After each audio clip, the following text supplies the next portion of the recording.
историй прям крутых, ну не знаю, может быть, на интервью нельзя рассказывать. Цок, цок, цок, цок. Дай бог здоровья. Какова цена будет этому всему? Я вообще не ожидал такого отклика. Подходить к своим словам, то есть нужно аккуратнее. Это болезнь. Найти тему для диссертации — это очень тяжело. Ну, тут как бы, да. Мы тогда ему объясняли, как фото делать. Слушай, Федя, растешь. Это не... Я кафедру выбрал вот так. Да. Ты сидишь такой маленький, зелененький, такой, ого. Начинали относиться как к коллеге, хотя вот я сиди, я открою, ну по факту.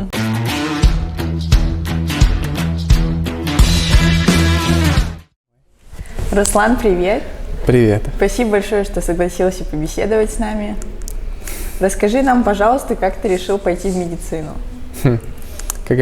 Ну, у меня очень часто спрашивают этот вопрос, и я, когда его получаю, то я сам просто, теряюсь и не понимаю, что ответить, потому что начинаю задумываться, собственно, почему медицина, да? Ну, скорее всего, это пошло далеко, возможно, даже еще в школьное время, там, 5-6 класс, даже не знаю, какой класс выбрать, вот. Я когда ходил в поликлинике, какие-то осмотры, да, то у меня не было никакого страха перед врачами, перед кабинетами. Да, я стоматологию вообще не люблю. Вот что я боялся, так это стоматолога. Знакомая история. Да, а вот там терапевту зайти, то я вот смотрел на врачей, это какая-то такой высший слой для меня, что ли, был. Уважение. Да, уважение, интеллигенция. Наверное, вот это. Как бы, если это причина, то она достаточно глупая, наверное. Потому что мне в детстве что-то такое понравилось. Но я могу ответить так, что я, в принципе, себя больше никем не видел, нежели врачом. Да, я хотел стать врачом. А династически не было там родителей врачей? Нет, я вообще первый врач в семье, да. Я пытался как-то посмотреть в поколениях, там, спрашивал у бабушки, дедушки. Нет, врачей у меня не было в семье. Первый вообще самый, это гордость всей семьи. Ну да, хочу быть врачом, мама, папа, окей. Ну ладно. Ну да. Добро. А вспомни какую-нибудь интересную историю, может, из студенческой жизни. Расскажешь нам? Из студенческой жизни? Да знаете, историй-то было, в принципе, много, да. Но я всегда помню первый день на первом курсе. Я прилетел из Уссурийска, то есть это далеко, это возле Японии. Если кто знает, где Япония, но не знает, где Уссурийск. Я прилетел в Краснодар, я прилетел один, то есть у меня не было ни знакомых, никого. И вот я даже не знал, где находится мой университет. Я поступил не зная, куда поступил, по факту. Просто изначально мы родители решили переехать из Приморья в Краснодарский край. Так вот, первый день я захожу в трамвай, и вот думаю, куда мне ехать? Я так посмотрел в интернете, да, тем более у меня даже интернета на телефоне не было, у меня даже еще компьютера не было, потому что, только приехал, еще вещи не успели приехать. И я в трамвай захожу. Во-первых, нужно заплатить за трамвай, я начинаю давать деньги, а мне показалось, это кондуктор. Какой-то женщина. Да, я отдал женщине деньги, она сказала, извините, конечно, я не кондуктор. Я нашел кондуктора, спросил, как добраться до университета. Она там, там автобус, там толя-поля, там трамвай переедь, да, там это. Я такой, хорошо, понятно, да. У нее спросил, потом подальше подошел, где трамвай, еще раз спросить, чтобы вообще дураком не выглядеть. Кое-как узнал, вовремя добрался, конечно, я за 3 часа вышел, потому что знал, что буду тупить. Прихожу, собственно, в свой знакомиться с ребятами, и получается так, что, большинство девочек, да, и там пару парней. Вроде все ничего, у нас, по-моему, то ли биология была, я не помню, что на первом курсе было, в первый день у меня, может быть, латинский язык.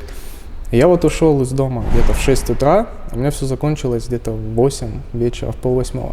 Я такой выхожу и думаю, это наверное, первый день, так это, а как долго вообще это будет все продолжаться? Оказалось, это как минимум 3 курса первых, да. Тяжело было вот морально. Адаптироваться. Да, адаптация это очень тяжело. Ну что, мне 17 лет, я только окончил школу. И тут Еще вообще другой город, да. университет, медицина, в которой вообще я в тот момент не понимал, что я вот сейчас буду учиться на врача. Я этого не осознавал. Господи, 17 лет. Выбор, он я не могу сказать, что был осознанный. Я сейчас осознаю уже все, да, в чем уже. Ординатуру закончил, я осознаю. Уже пора осознавать, да, я уже осознал, что пришел. я врач, а тогда нет, конечно. Какие могут быть разговоры? Всегда помню экзамены, такие, типа топографическая анатомия.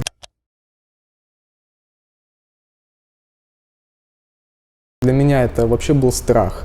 Я, в принципе, анатомию, топографическую анатомию, оперативную хирургию, все, что связано с хирургией, я не то, что не люблю, но мой мозг, такое ощущение, что просто не способен воспринимать эту информацию.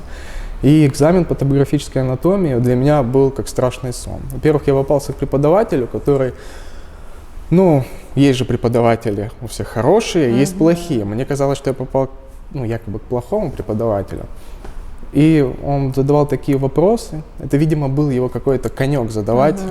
Такие какие-то точечные. Вопросы, да, которые, если ты их не знаешь, ты человека не убьешь. То есть такие. Просто вопросы. Да, сколько там заворотов в колене там, или что-то еще, не знаю, сколько там волосинок в ушах.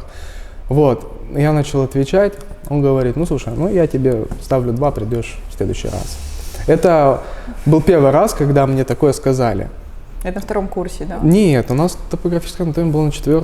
У нас немножко надо. Да, то есть до 4 курса у меня все стабильно, все хорошие оценки. Хоть до 4 так. Нет, сейчас я еще не дорассказал.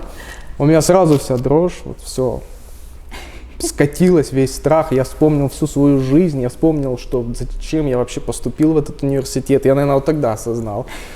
И потом я говорю, давайте какие-то вопросы все-таки из билета, потому что он задал вопрос вообще не по билету, да, такое ощущение, что у него по шаблону было что-то. Я ответил тоже как-то на вопрос, и, видимо, он просто как-то, то ли издевался, то ли что, но в итоге я ушел из экзаменационной с 4. Да, это, видимо, как проверка была на стойкость, если пройдешь. Да, у меня там, наверное, мог инсульт случиться. Я бы посмотрел, у меня там, наверное, депрессия, СТ была, наверное, на кардиограмме. Это было, да.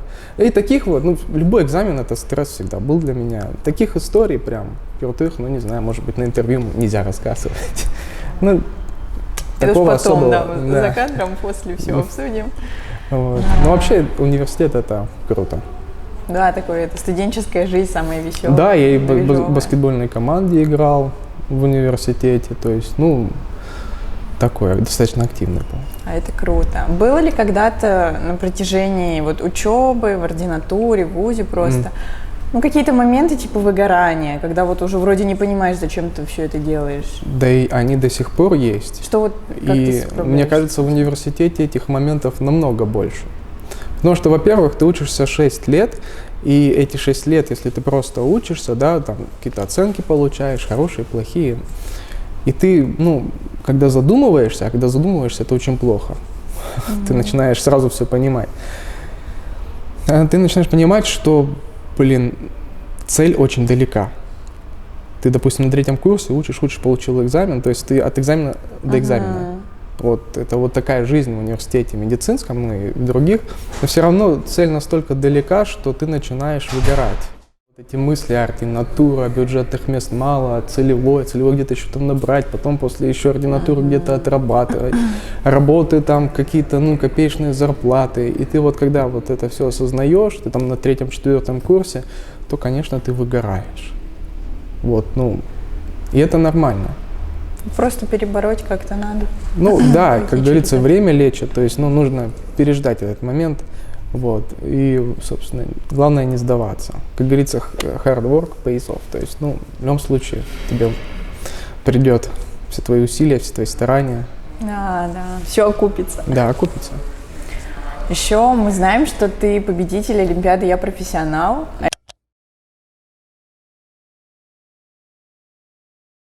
Это очень сложная олимпиада, в которой даже там несколько баллов набрать, это уже успех считается у нас.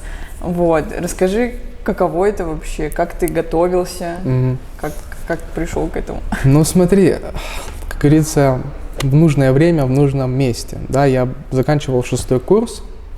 У меня не было красного диплома, потому что у меня очень много было четверок. Ну, троек не было, но четверок было много. На одну. То есть, если бы у меня на одну меньше было, у меня был бы красный диплом. Вот, но это не важно. И я вот стоял же, вот у меня такой же вопрос был, а куда мне? Да, платная ординатура, ну, я бы не смог бы себе этого позволить. Целевое направление, ну, что-то я не горел желанием, да. И вот, и что делать? И тут мне дают вот эту вот брошюрку, вот Олимпиада, я профессионал. То есть там прям писали так, что бесплатная ординатура в любом месте. Я отнесся к этому с каким-то скепсисом. Ну, типа, это же... Я не хочу хаять нашу страну, да, но я к этому отнесся как, ну, чё, ну, блин, ну, какова цена будет этому всему? Но я подумал потом, раз я так думаю, значит, и многие так же думают. Ну, окей. И подумал, что если я попробую, хуже мне точно не будет. Да, почему бы нет? Да. Ну и, собственно, я со своими друзьями решился на это. Нажать на кнопочку «Зарегистрироваться». По факту больше ничего не надо было. Ну и вот, и да, Олимпиада состоит из 2 этапов. Да, это был у меня 2018 год, и у нас было, так сказать, не то что пробная, а первый раз эта Олимпиада проводилась. И я вот как раз таки попал в эту волну. Это на 6-м курсе когда-то был? Да, на 6-м курсе. И вот первый этап – это заочно, это тестирование.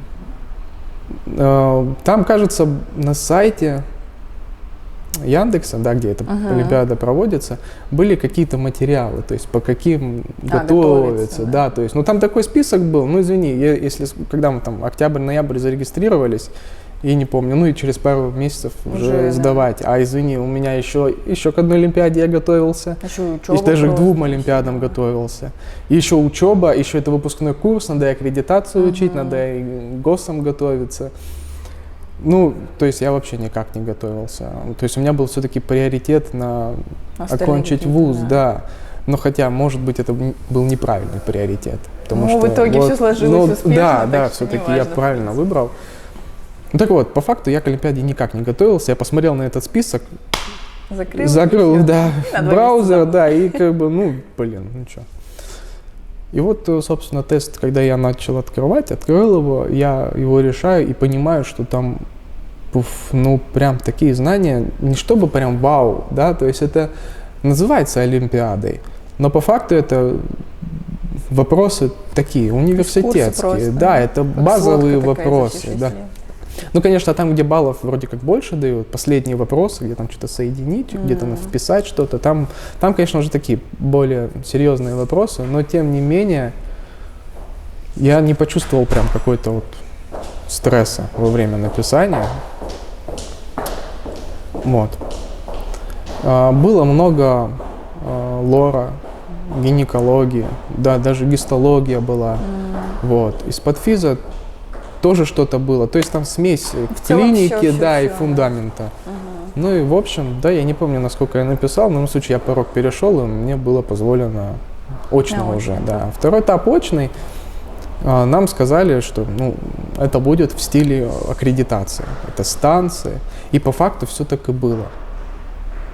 То есть я просто... То есть там уже больше как практические навыки на очном этапе? На очном этапе это практика исключительно. Да, у меня там были станции сердечно-легочная реанимация, потом амбулаторный прием пациента, нужно было пообщаться и поставить диагноз, да, там что-то такое. Чего там было? Ну, короче, как в аккредитации. То есть, в принципе, готовился... Я готовился к аккредитации, да, и тут как бы захватил. Вот это вот, да, вот реально, как я вот готовился к этой Олимпиаде. То есть, когда мне задают вопрос, как ты готовился, как я профессионал, причем это постоянно мне эти вопросы, ну, я так и говорю, что я не могу сказать, потому что, ну, мне на первый этап хватило знаний, которые я получил в университете. Вот, собственно, вот так. Круто, сейчас будет всем стимул получше учиться все 6 лет. Потому что только последний, да, год засчитывается для... А нет, вроде как нет. Потому что, я так понял, этот сертификат действует. И не могу сказать, что бессрочно, но там, если на 4-5 курсе завоюешь какое-нибудь место, то, в принципе, это работает. На ординатуру пойдет. Да. И правда, ординатуру можно выбрать, в принципе, любую. в стране. Я мог бы в Питере остаться, ну, если остаться, там поступить. Мог бы в Москве где-то в другом месте, там, в Бакулевском центре. Ну, то есть выбор был большой. Не, это круто, очень крутая возможность. Так что да, это реально было круто. В любом случае. Расскажи, почему именно в кардиологию пошел? Да, кардиология. Ну да, я как тоже объяснял тебе, что почему ты врач, почему ты кардиолог. Ну, мне кардиология нравится именно, я полюбил ее, наверное, с подфиза. Вот эти все, может быть, даже с физиологии. Когда начинают только ЭКГ проходить, когда начинают проходить все вот эти систолы, диастолы, ну, вот эти все моменты сердца. Ну, то есть, почему я, наверное, выбрал? Потому что мне это стало понятно. Ну, сразу я читаю, я понимаю, и мне это нравится. Когда ты понимаешь, что тебе это нравится, да. И вот я как-то закрепился с 3-го курса с этой идеей и просто не рассматривал другие варианты. Возможно, я был бы каким-нибудь другим, не знаю, диетологом.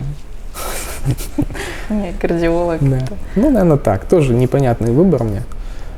А расскажи, вот сейчас изнутри ты уже работаешь, какие-то такие моменты, может, ребятам, которые думают пойти или уже прям точно решили, какие-то трудности есть, минусы, и вот наоборот, что тебе очень нравится в своей специальности, в своем направлении?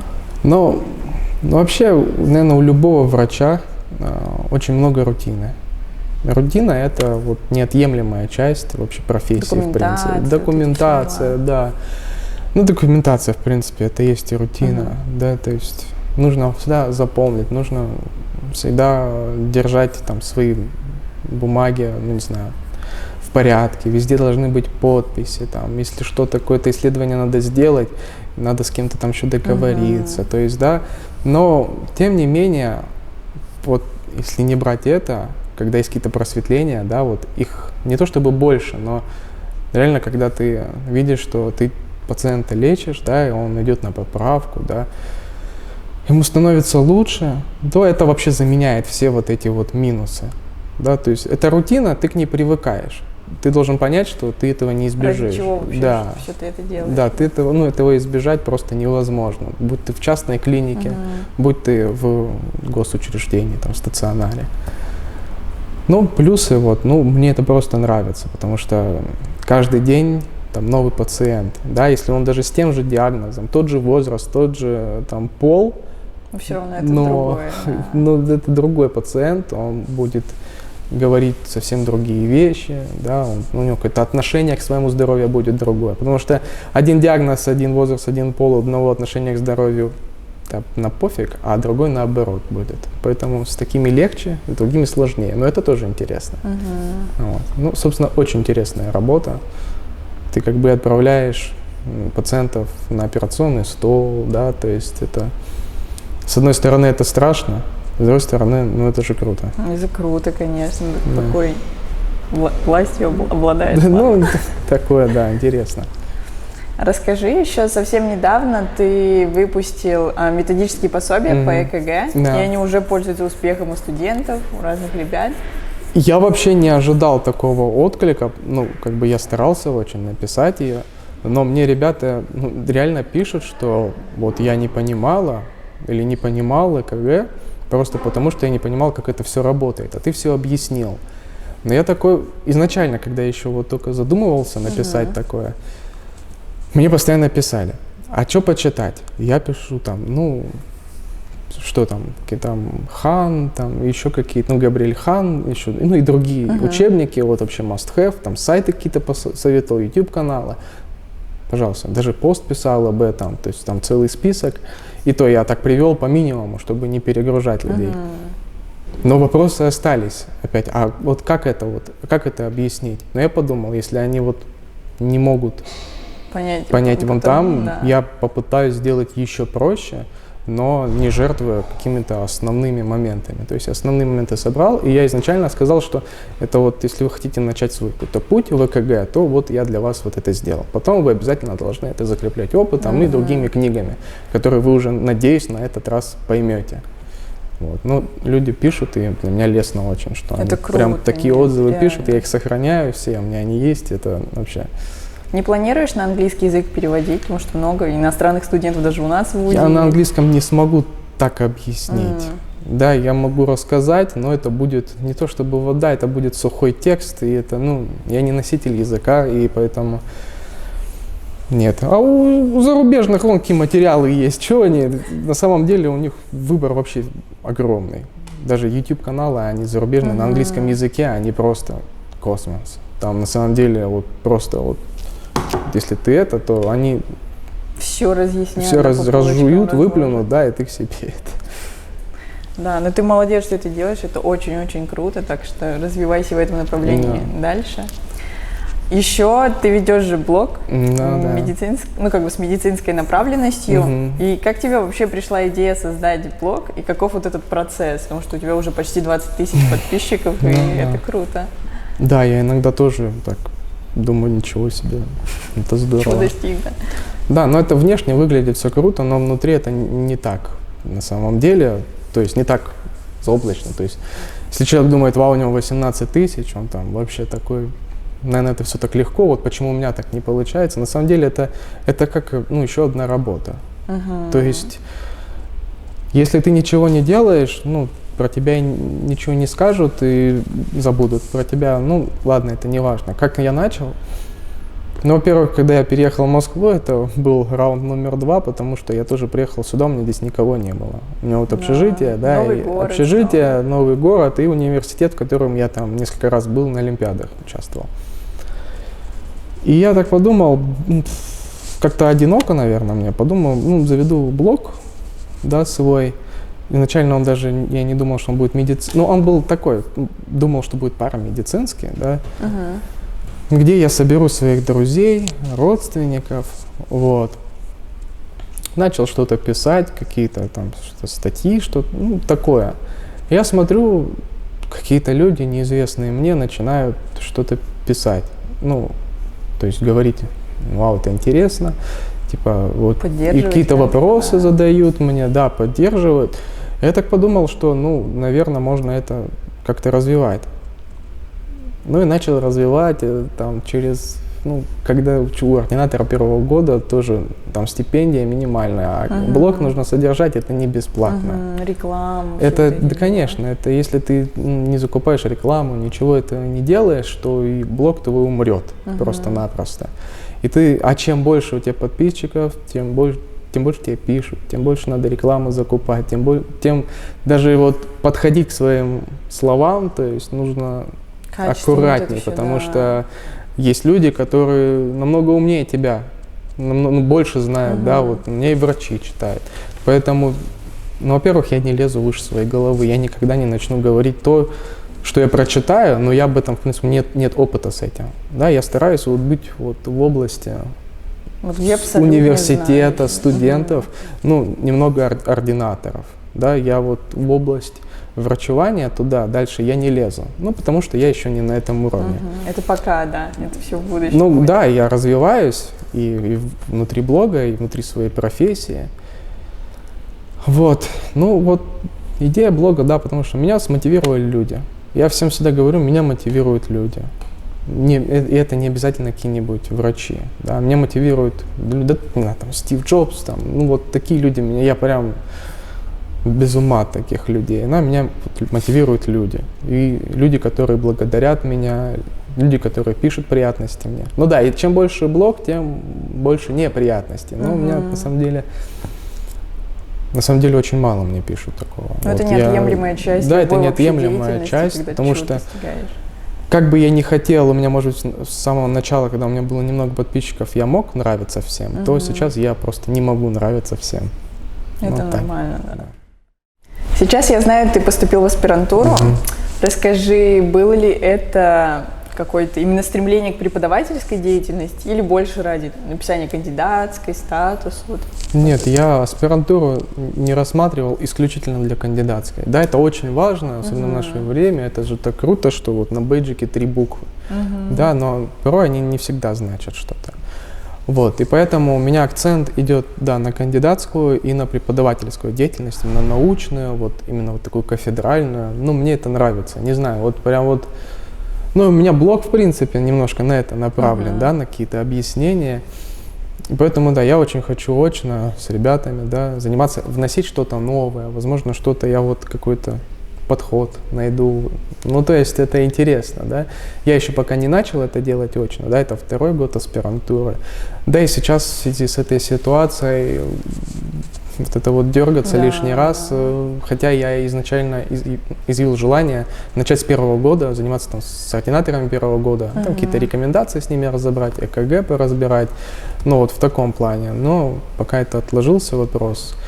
И сейчас вот у меня идет акцент на кандидатскую работу, ну и на работу в клинике, да, то есть я все-таки эти 3 года аспирантуры должны пройти не в холостую, да, вот просто написание кандидатской, да, там, ну, а вот именно работа вот со стационарными больными. Потому что, ну, в поликлинике таких больных не увидишь, как у нас. У нас, на самом деле, очень интересно. У нас и кардиомиопатии, и миокардиты. Вот прям очень круто. Вот я вот реально знаю, что я через 3 года выйду и смогу работать с такими пациентами. Да, вот для меня это важно, потому что вот у меня тут страх до сих пор есть, ну, типа, как я буду работать, а вот не знаю, как лечить, вот, допустим, такое-то, такое-то. Потому что кардиология, это, блин, это сразу все. Не может пациент болеть исключительно сердцем.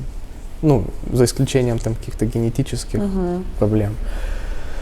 Вот поэтому помимо сердца лечишь там и сахарный диабет, и желудок, там. Надо знать все. Да, да. Это вот это почти терапия, можно сказать, да. Поэтому кардиология, да, что-то я уехал вообще не туда. Ну давай дальше. Поэтому аспирантура, да, преподавательская деятельность. То есть я не ради кандидатской иду туда. Хотя кандидатская тема у меня очень крутая, у меня очень крутой профессор. А какие бы советы ты дал студентам медицинских вузов или ребятам, которые только хотят поступать в медицину? Но так как вот большинство вопросов у меня в блоге, это не могу определиться с профессией, ну, со специальностью, не могу понять, нравится мне медицина или нет, или я постоянно выгораю в университете. Вот я бы посоветовал не ограничивать себя в университете экзаменами и подготовкой к парам. Я знаю, что в Сеченово вообще столько много кружков. Столько вот много, ну, СНК или как это называется. Да, вот, то есть я об этом когда узнал, и то, что какие-то стажировки есть, то есть где-то можно язык подучить, и, ну, в принципе, большинство это бесплатно, может быть, даже все бесплатно. И я считаю, что надо вообще по максимуму это использовать. Вот, по максимуму. И тогда ты поймешь, что тебе нравится и что тебе не нравится. Попробовать в научную деятельность пораньше вступать. Да, обязательно нужно знать английский язык, потому что если ты выходишь из университета только с русским языком и латинским, то это вообще ни о чем. Потому что вся наука идет не из России. С уклоном на это. Да, если ты хочешь первый узнавать обо всем и вся, то надо знать английский. И да, надо расширять свой кругозор, участвовать там в олимпиадах, участвовать в кружках каких-то презентации, ходить на какие-то вот, ну не знаю, не дежурства, а вот я знаю, эти СНК там, они ходят в клинику, в больницу, да, им какие-то задания дают, каких-то пациентов, они читают это все. Вот, ну у меня в университете были какие-то кружки, ну я их о них вообще не слышал. А тут я поступил, блин, в ординатуру, и в аспирантуру, и я уже о них знаю. То есть настолько это вот здорово. И олимпиад здесь вот просто вот так.